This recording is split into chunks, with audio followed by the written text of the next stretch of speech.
तो हम ज्योमेट्री पढ़ रहे हैं और ज्योमेट्री में हम आपको पॉइंट, लाइन और एंगल के बारे में हम डिस्कस कर रहे हैं। इन तीनों टॉपिक्स को मैं साथ साथ लेके चल रहा हूँ। अब बात करते हैं पॉइंट पे। मैं अगर एक बात करूँ कि भी पॉइंट से रिलेटेड एक आइडेंटिटी के एक पॉइंट है और उससे कितनी रेखाएं खींची जा सकती हैं या कितनी रेखाएं एक बिंदु से होकर गुजर सकती हैं, तो अगर मैं देखूं तो कितनी रेखाएं, कितनी लाइन में यहाँ से ड्रॉ कर सकता हूँ, अनंत नंबर ऑफ लाइंस में यहाँ से डिनोट कर सकता हूँ। तो हम क्या कह सकते हैं कि एक ही बिंदु से अनंत रेखाएं खींची जा सकती हैं, अनंत रेखाएं खींची जा सकती हैं। इसके बाद हम जो पढ़ रहे थे, हम देख रहे थे कि भाई कोण को कैसे डिफाइन करेंगे, कोणों को कैसे डिफाइन करेंगे। मैंने कहा था कि भाई एक फिक्स लाइन होती है यानी कि स्थिर रेखा, और एक होती है रिवॉल्विंग लाइन यानी कि परिक्रामी रेखा जो घूमती है। और 0 डिग्री एंगल के बारे में मैंने बताया था कि भाई जब स्थिर रेखा यानी कि फिक्स लाइन और परिक्रामी रेखा यानी कि रिवॉल्विंग लाइन एक ही पोजीशन पर रहे या फिर परिक्रामी रेखा घूमना स्टार्ट ना करे, तो ये जो कोण बनेगा ये शून्य कोण या 0 डिग्री एंगल बनेगा या 0 एंगल बनेगा। तो यहाँ तक हमने लास्ट वीडियो में देख लिया था। उसके बाद हम आगे बढ़ रहे हैं। उसके बाद हम बात करते हैं न्यून कोण की, कि न्यून कोण क्या होता है। न्यून कोण एक्यूट एंगल,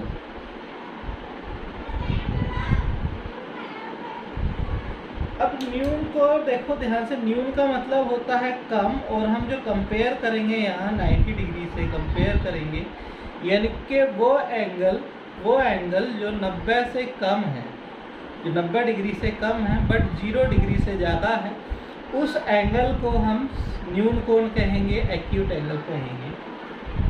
इसको डिफाइन कैसे करेंगे? इसको डिफाइन हम करेंगे, देखो अगर मैं बात करूं कि भाई ये परिक्रामी रेखा, ये अगर ये पूरी घूम जाए तो एक चक्कर होता है, यहाँ तक आधा चक्कर हो जाएगा और यहाँ तक 1/4 चक्कर हो जाएगा। तो यदि ये परिक्रामी रेखा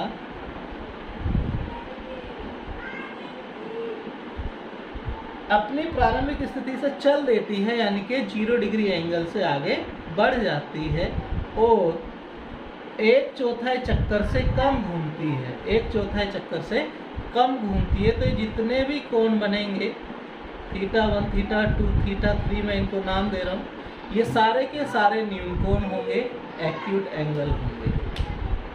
ये सारे के सारे ही न्यून कोण होंगे।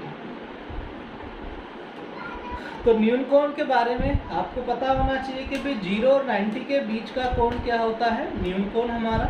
और अगर मैं डेफिनेशन की बात करूँ, डिफाइन कैसे करेंगे कि यदि परिक्रामी रेखा अपने 1/4 चक्कर से कम घूमती है तो स्थिर रेखा, फिक्स लाइन और परिक्रामी रेखा के बीच जो भी कोण बनेगा वो न्यून कोण होगा। इसके बाद चलते हैं समकोण पे।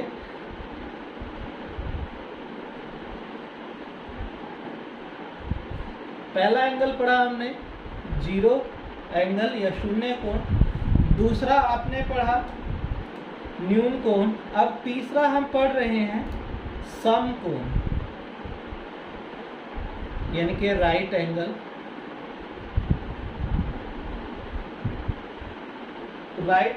अब ध्यान से देखें, नाम ही देखें, सम माने समान, और समान किसके? 90 डिग्री। मैंने कहा था 90 डिग्री से ही कंपेयर करेंगे। अब जो कोण 90 डिग्री के इक्वल होता है उसी को हम समकोण कहते हैं, या सिंपली हम कहें कि 90 डिग्री के कोण को ही हम समकोण कहते हैं। इसको डिफाइन कैसे करेंगे? इसको डिफाइन कैसे करेंगे कि भाई ये अगर मेरी फिक्स लाइन है यानी कि स्थिर रेखा है और ये मेरी परिक्रामी रेखा है यानी कि रिवॉल्विंग लाइन है, तो जब ये रिवॉल्विंग लाइन अपना 1/4 चक्कर पूरा कर लेती है, यहाँ तक आपको पता है 1/4 चक्कर पूरा होता है, जब ये 1/4 चक्कर पूरा कर लेती है तो ये जो कोण बनता है ये समकोण बनता है जिसका मान 90 डिग्री होता है। तो आप डिफाइन इसी तरह से करेंगे कि जब परिक्रामी रेखा अपना 1/4 चक्कर पूरा कर लेती है तो स्थिर रेखा और परिक्रामी रेखा के बीच, स्थिर रेखा और परिक्रामी रेखा के बीच जो कोण बनेगा वो समकोण होता है यानी कि 90 डिग्री होता है। नेक्स्ट एंगल की हम बात करते हैं, अधिक कोण ऑब्ट्यूस एंगल।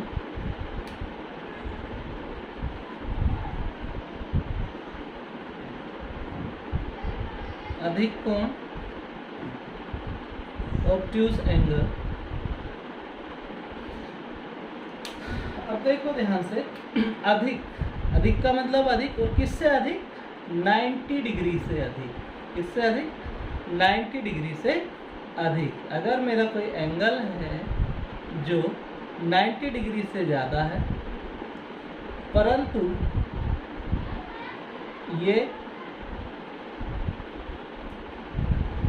एक एंगल जो ज़्यादा है 90 डिग्री से परंतु यह लिमिट है 180 डिग्री से, ये कम होना चाहिए, तो ये मेरा जो कोण होगा वो अधिक कोण होगा।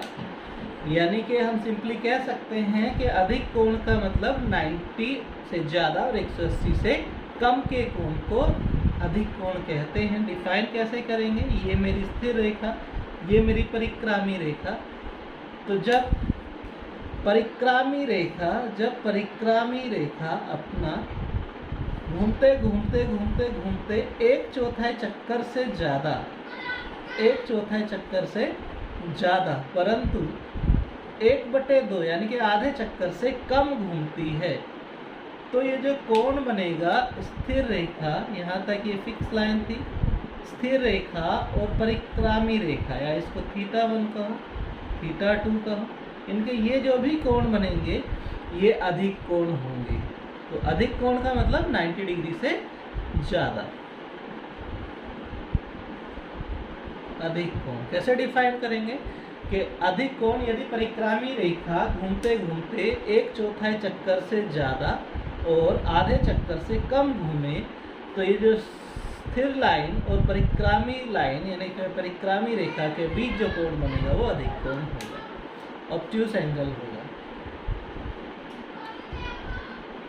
नेक्स्ट देखते हैं, नेक्स्ट कोण, नेक्स्ट एंगल जो है हमारा ऋजु कोण या सरल कोण, सरल रेखा से ही सरल कोण, ऋजु कोण या सरल कोण या फिर स्ट्रेट एंगल।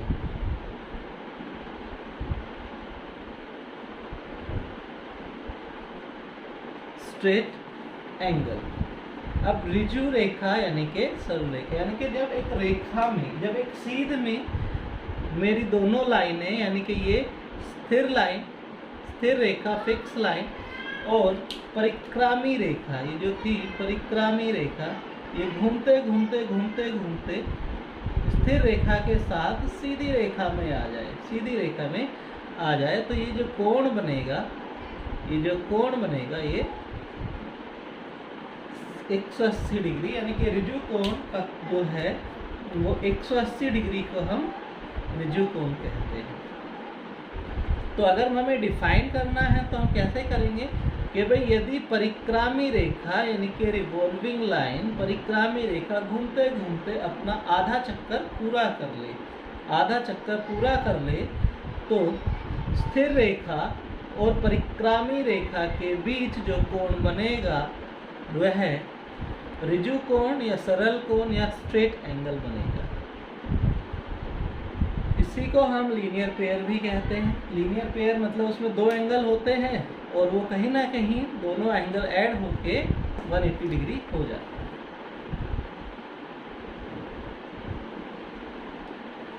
नेक्स्ट देखते हैं नंबर 6, बृहत कोण,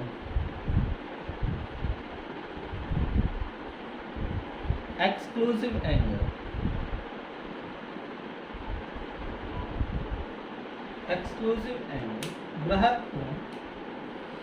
बृहत कोण क्या होता है? वो कोण जो 180 से तो ज़्यादा होता है परंतु 360 डिग्री से कम होता है। यूँ कहें कि 180 और 360 डिग्री के बीच के कोण को हम बृहत कोण कहते हैं। डिफाइन करने की अगर हम बात करें तो जब परिक्रामी रेखा, ये जो आपकी परिक्रामी रेखा थी, ये घूमने वाली रिवॉल्विंग लाइन घूमते घूमते घूमते घूमते घूमते घूमते ये अपना आधा चक्कर से ज़्यादा घूम जाए, आधा चक्कर से ज़्यादा घूम जाए, मतलब ये यहाँ हो, इसकी पोजीशन यहाँ हो, यहाँ हो, यहाँ हो, तो ये जो कोण बनेगा आपका स्थिर रेखा और परिक्रामी रेखा के बीच, यही आपका बृहत कोण होगा, एक्सक्लूसिव एंगल होगा।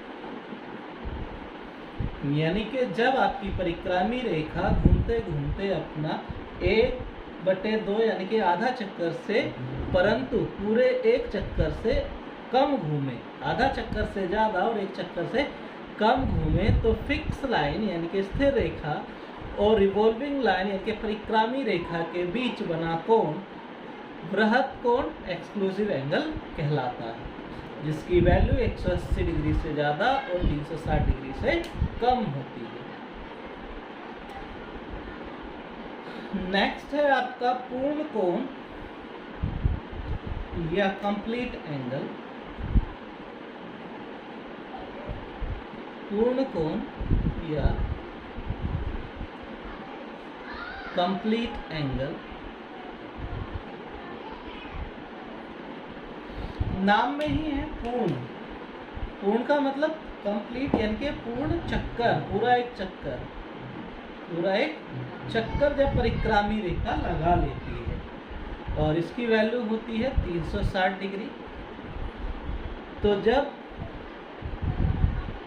ये फिक्स लाइन है, जब परिक्रामी रेखा घूमते घूमते घूमते घूमते घूमते घूमते एक चक्कर पूरा कर लेती है, एक चक्कर पूरा कर लेती है, तो ये स्थिर रेखा और परिक्रामी रेखा के बीच जो बना कोण है, ये पूरा कोण 360 डिग्री का होता है। इसी को हम पूर्ण कोण या कंप्लीट एंगल कहते हैं। यानी कि परिक्रामी रेखा जब पूरा एक चक्कर लगा लेती है तो स्थिर रेखा और परिक्रामी रेखा के बीच बना कोण पूर्ण कोण कहलाता है, जिसका मान 360 डिग्री होता है। तो ये बेसिक एंगल्स की डेफिनेशन थी कि कैसे डिफाइन करेंगे हम एंगल्स को। इन्हें आप अच्छे से समझ लें और आगे स्टडी करते रहें। इसके बाद कुछ हमारे पास और हैं कोण,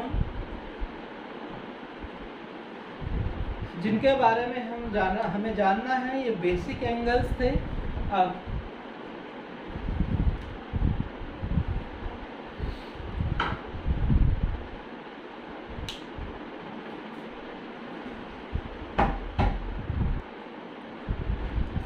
जानते हैं शीर्ष अभिमुख कोण।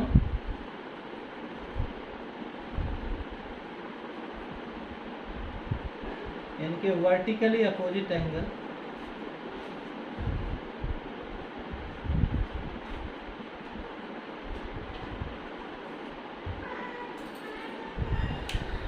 अगर आपकी दो सरल रेखाएं एक दूसरे को काटती हैं, दो सरल रेखाएं एक दूसरे को काटती हैं, तो जिस बिंदु पर वो काटती हैं उसे हम कटान बिंदु कहते हैं। अब इसके आमने सामने के कोण, अब चूंकि ये शीर्ष हम इसको कहेंगे, देखें एक लाइन यहाँ मिल रही है, एक लाइन यहाँ मिल रही है, तो एक वर्टेक्स बनता है, शीर्ष बनता है। तो इस शीर्ष के आमने सामने के कोण आपस में बराबर होते हैं। अगर ये θ1 है और ये θ2 है तो ये बराबर होंगे।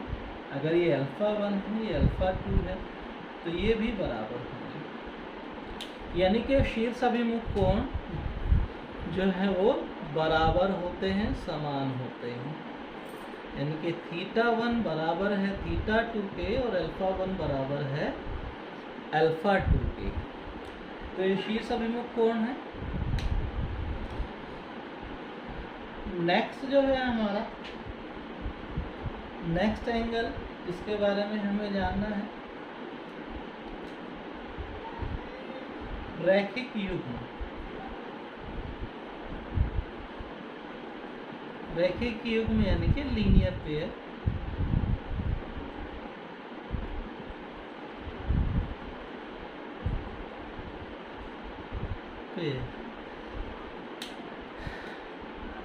अगर मेरे पास दो कोण ऐसे हैं, ये θ1 है, ये θ2 है, और इनकी एक लाइन जो है वो कंबाइंड है, यानी कि सेम लाइन पे वो आते हैं, तो इन दोनों कोणों को हम लीनियर पेयर कहते हैं। और इनका योग 180 डिग्री होता है, यानी कि θ1 प्लस θ2 इस केस में 180 डिग्री होगा। इनकी लीनियर पेयर और कुछ नहीं, एक लाइन पर बने दो कोण हैं, एक लाइन पर बने दो कोण हैं, क्योंकि एक लाइन पे एक साइड 180 डिग्री बनता है, इसलिए इन दोनों कोणों का योग 180 डिग्री होता है।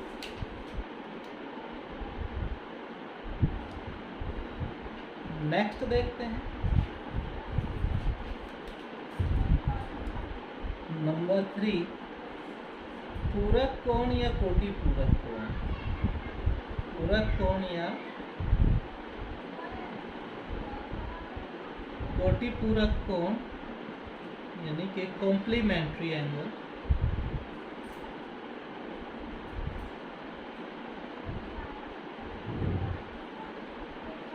ये दो कोण होंगे। अगर मेरे पास दो कोण हैं और मैं कह देता हूँ एक α1 है, एक α2 है, इन दोनों को जोड़ के अगर 90 डिग्री हो जाता है तो ये दोनों कोण यानी कि α1 और α2 ये कोटि पूरक कोण कहलाते हैं। ये कोटि पूरक या पूरक कोण कहलाते हैं। यानी कि एक पेयर होगा दो कोणों का जिनको जोड़ के 90 डिग्री बनना चाहिए। जैसे मैं कहता हूँ 50 डिग्री और 40 डिग्री आप ऐड करेंगे तो 90 हो जाएगा, यानी कि ये एक कोटि पूरक कोणों का पेयर है। मैंने कहा 60 डिग्री और 30 डिग्री, ये एक पेयर है। मैंने कहा 51 डिग्री और 39 डिग्री, इनको आप ऐड करोगे तो 90 डिग्री हो जाएगा। ये मैंने कहा 0 डिग्री और 90 डिग्री, ये भी एक कोटि पूरक कोणों का पेयर है। 45 डिग्री और 45 डिग्री, तो जब दो कोणों को जोड़ के आप 90 डिग्री बना लेते हैं तो उन दोनों को आप कोटि पूरक या पूरक कोण कहते हैं, कॉम्प्लीमेंट्री एंगल्स कहते हैं।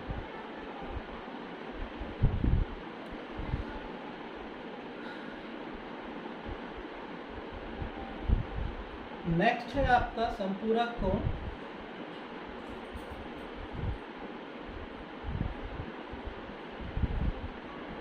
Supplementary angle.